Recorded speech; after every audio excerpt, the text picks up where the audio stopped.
जैसे कि हम लोग कल क्वेश्चन कर रहे थे, हम लोगों ने देखा था कि गिव बिलो जो है enlarge view of microsporangium mature anther, जिसमें ए क्या है, बी क्या है और सी फिर हम लोगों ने डिस्कस किया था। उसी सेशन को आगे बढ़ाते हैं। जो हमारे पास नेक्स्ट क्वेश्चन है वो है ये यहाँ पर देखिए, state the significance of pollination, list any 4 different difference between wind pollination and animal pollinated flower. देखिए, विंड पोलिनेशन फ्लावर के करेक्टर आप लोगों को लिखवा रखे हैं। पहले तो सिग्निफिकेंस, पोलिनेशन नहीं होगा तो डेफिनेटली जो प्लांट वैरायटी है, प्लांट स्पीशीज, वो आगे नहीं बढ़ पाएगी, ठीक है, और वो स्प्रेड नहीं हो पाएगी। अब जो डिफरेंस है, डिफरेंस आप लोगों को जो एयर से होता है, जो एनिमल से होता है, जो एयर से पोलिनेट होता है उस फ्लावर में जो करेक्टर होते हैं, चाहे स्टिग्मा जो है वो वेल एक्सपोज्ड हो, फितरी हो, ये करेक्टर्स हो सकते हैं। बट एनिमल वाले में कुछ ऐसी चीज़ें होंगी जो अट्रैक्ट करती है एनिमल को, चाहे वो डेक्टर ग्लैड है, चाहे फ्रेगरेंस है, या फिर उसका कलर है। इन चीज़ों से आप लोग बहुत सारे 4-5 डिफरेंस अलग अलग मैंने बनवा दिए हैं। एनिमल्स के अलग लिखवाए हैं करेक्टर, और जो विंड है, पोलिनेशन, उन्हीं के भी अलग है। ओके, फिर है हमारे पास next question, 6 adaptive floral character of the wind pollination plant. यानी फ्लावर के बताने हैं फ्लोरल करेक्टर कैसे होगा, प्लांट जो है, यही दोबारा इसमें क्वेश्चन यहाँ पर देखो, सेम क्वेश्चन दोबारा रिपीट कर दिया गया है। 2008 में है और यहाँ पर 2000 ये दिल्ली के ऑल इंडिया में आया है, और ये दिल्ली आया है, और ये ऑल इंडिया पेपर के अंदर आया है, ठीक है, और दोनों के अंदर ही आए हैं। अडेप्टिव करेक्टर जो है फ्लावर है वो बहुत कह सकते हैं वेल एक्सपोज्ड होगा, विंड पोलिनेशन है तो उसका जो स्टिग्मा है वो बाहर की तरफ होगा। फ्लावर जो कहने का मतलब यह है कि उसकी फेदर्स हो सकते हैं उसकी स्टिग्मा पे। इसके अलावा पोलन ग्रेन है वो पाउडरी फॉर्म में होंगे, बहुत हल्के होंगे, लाइट होंगे, ये चीज़ें इसके अंदर हो सकती है। ओके, फिर draw the label LS of the जो एंडो स्पर्म मोनोकोट सीड, जो आपको मोनोकोट सीड जो है, label diagram sketch of the LS of the endospermous monocot seed का डायग्राम बहुत बार जो आया है आप लोगों को बनवाया भी है, जिसमें कि स्कर्टम है, क्लोम्यूल है, रेडिकल है, कोलियोपेटाइल है, कोलेरीजा है, एपीप्लास्ट है, ये सारी की सारी चीज़ें जो है उसके अंदर डायग्राम सीधा डायरेक्ट 3 नंबर में पूछा है, तो इनके अलग अलग आप लोगों को फंक्शन भी बताने हैं क्योंकि 3 मार्क्स का क्वेश्चन है ना। Okay, write the fertilisation angiosperm refer to the double fertilisation. भाई फर्टिलाइजेशन प्रोसेस को बताना है कि किस प्रकार से ये फर्टिलाइजेशन डबल क्यों कहलाता है, जो हम लोग पीछे के क्वेश्चनों में काफ़ी डिस्कस कर चुके हैं, कोई नई चीज़ नहीं है इसमें यहाँ पर। Okay, in an angiosperm embryo sac is haploid, zygote is diploid, endosperm is triploid. Justify. यार एंजियोस्पर्म एम्ब्रियो सैक जो है इज हैप्लोइड और जाइगोट डिप्लॉयड एंडोस्पर्म। देखिए कि अगर हम देखें कि एम्ब्रियो सैक के अंदर जो सेल्स हैं, चाहे वो एंटीपोडल है, चाहे वो सेनर्जिट्स हैं या पोलोन्यूक्लियर, वो सारे के सारे हैप्लोइड है। बट जो ट्रिप्लॉयड बनती है वो क्या हो जाती है, वो बन जाती है, किसके कारण बनती है, वो एक 2 मेल के बिना 2 पोल्टर, इसलिए उसकी प्लॉइडी 3n हो गई है। और इसी केस में अगर हम लोग देखें तो जाइगोट है वो एग और मेल गैमेट के जुड़ने से उसकी डिप्लॉइडी होगी 2n, ठीक है। Okay, list the component of embryo sac, mention their fate of fertilisation. ये कह रहा है कि एम्ब्रियो सैक में क्या क्या चीज़ें होती हैं। एम्ब्रियो सैक में एंटीपोडल सेल है, पोलर न्यूक्लियाई है, सिनर्जिड्स है, एग सेल है, उनका होता क्या है, फ्यूचर क्या है, फर्टिलाइजेशन के बाद कौन किस में बदल जाता है, वो आप लोगों को, कौन जाइगोट में बदल जाता है, वो एम्ब्रियो बदल जाता है, वो एंडोस्पर्म में बदल जाता है, और बाकी चीज़ों का क्या फ्यूचर रहता है वो आप लोगों को बताना है। आगे है why pollen grain possess a two male gamete explain। कहता है पोलन ग्रेन के पास 2 मेल गैमेट जब आ रहा है पोलन ट्यूब से 2 मेल गैमेट, क्योंकि every plant need a 2 male gamete for the double fertilisers, they need a 1 male gamete for the egg cell and 1 male gamete for the polar nucleus that will make a endosperm which is necessary for the formation of the embryo, that's why they need a 2 male gamete. Next, they explain the development of mature embryo from embryo sac of the dicot flower। ये embryogenesis का है, जो development का पूरा आप लोगों को बनवा रखा है कि किस तरीके से जो एक सेल है वो डिवाइड होकर स्पेशल सेल बनाती है, एम्ब्रियोनिक सेल बनाती है, फर्दर मोर वो ग्लोबुलर एम्ब्रियो में, हार्ट शेप एम्ब्रियो में, और फिर फाइनली डाइकोट एम्ब्रियो के अंदर कन्वर्ट हो जाता है।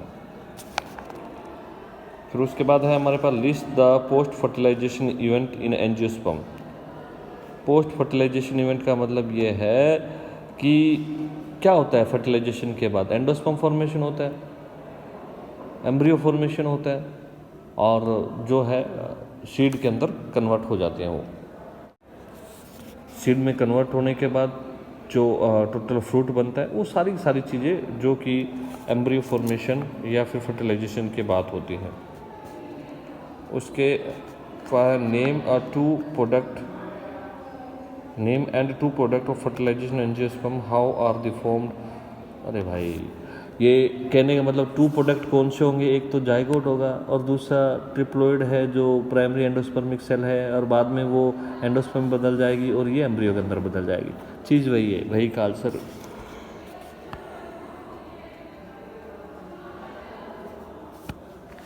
Parthenocarpy different from parthenogenesis example. अरे पार्थेनोकार्पी प्लांट के अंदर होती है, पार्थेनोजेनेसिस एनिमल में होती है, वो केले में होती है, वो आप हनी बी में होती है। बस ये जो पीछे डिस्कस भी कर चुके हैं। ओके, फिर उसके बाद है लिस्ट द मेज ग्रेन और गिवन बिलो डायग्राम। इस डायग्राम को आपको लेबल करना है, अलग अलग पार्ट्स बनाते हैं, कौन सा प्लोम्यूल है, कौन सा कोलरहीजा है, कौन सी सीड कोस्ट जो है बार का टेस्टा होता है। ठीक है, ये सारी की सारी चीज़ें आप लोगों को इस क्वेश्चन में बतानी है। डायग्राम को ये करने भी हैं, ऐसा नहीं है, बुक के अंदर ये सारे के सारे डायग्राम उसी एज इट इज़ दिए हुए हैं जो अपने को करने भी हैं। फिर उसके बाद है give 1 example of albuminous non. Albuminous seed कौन से होते हैं जिनमें एंडोस्पर्म लेफ्ट बच जाता है, और नॉन एल्ब्यूमिनस जिनमें एंडोस्पर्म बचता ही नहीं है। ठीक है, उसके एग्जांपल आपको देले है, राइस हो गया, वीट हो गया, उसका पी हो गया, ग्राउंडनट हो गया।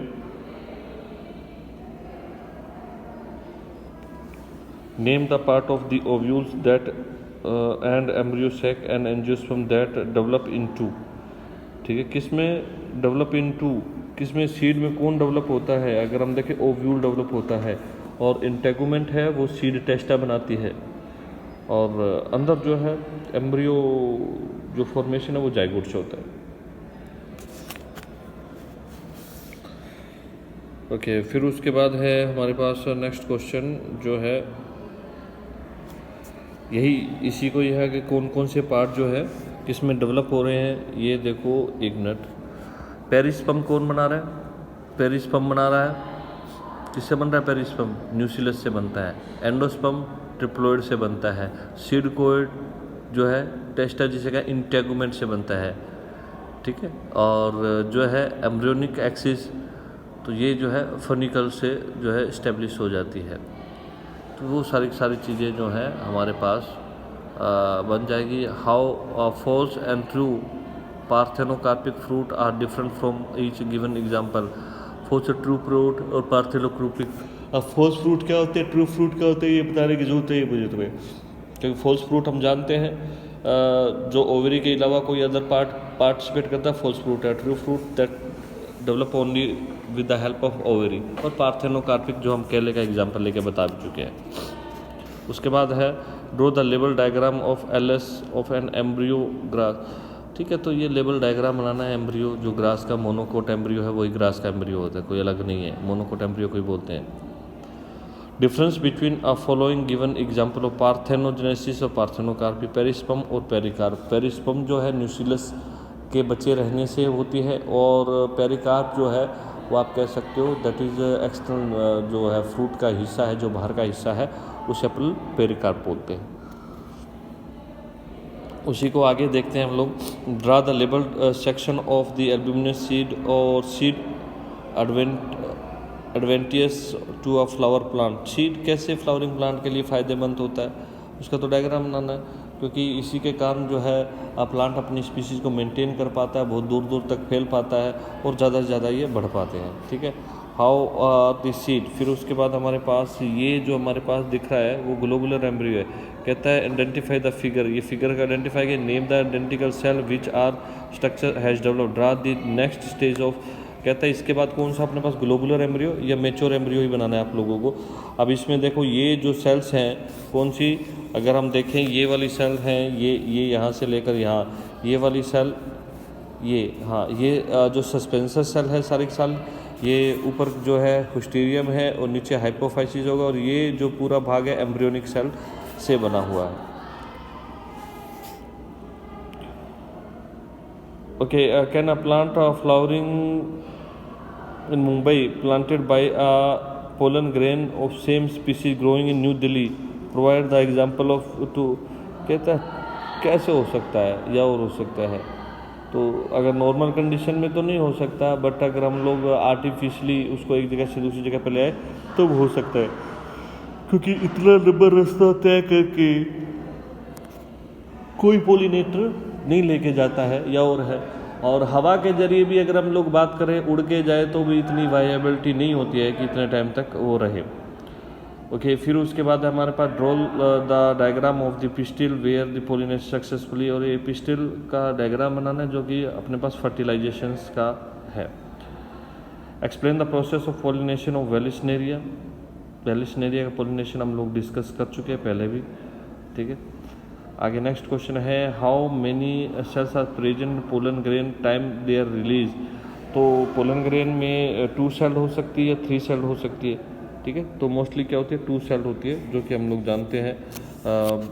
3 सेल कंडीशन जो है वो रेयर 30% प्लांट के अंदर ही रहती है। ड्रा लेवल डायग्राम और टिपिकल एनाट्रोपस ओव्यूल।